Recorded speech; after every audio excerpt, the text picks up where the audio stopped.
lactose operon, which I will refer to as lac operon, is a part of E. coli's genome.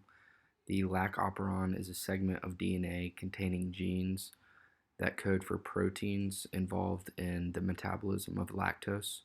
The lac genes are known as LAC-Z, which codes for B-galactosidase, which helps cleave the lactose into simpler sugars. The LAC-Y operon codes for permease, which allows for the absorption of lactose through cellular membranes, and LACT-A codes for the enzyme transacetylase. For lactose to be metabolized, these genes must be transcribed. One way these genes may be transcribed is by a negative inducible operon. If lactose is present, there is an isomer formed named allolactose that acts as an inducer for transcription. Allolactose is able to bind to the repressor and change its shape so it can no longer bind to the operon.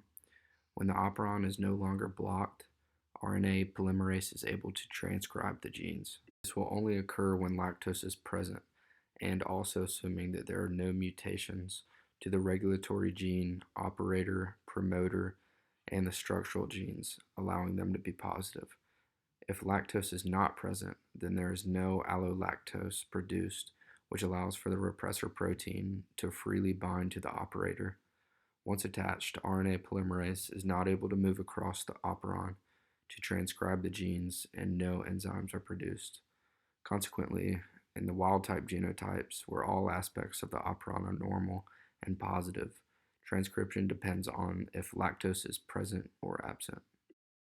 This is an example of the wild-type genotype where there are no mutations and the repressor is active and it is blocking at the operator, which prevents transcription from occurring.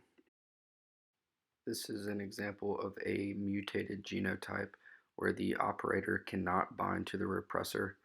Even if the lactose was absent, allolactose is not needed to bind to the repressor, and transcription will occur anyway. However, due to the LAC-Z genes being mutated, they will form some defective enzymes.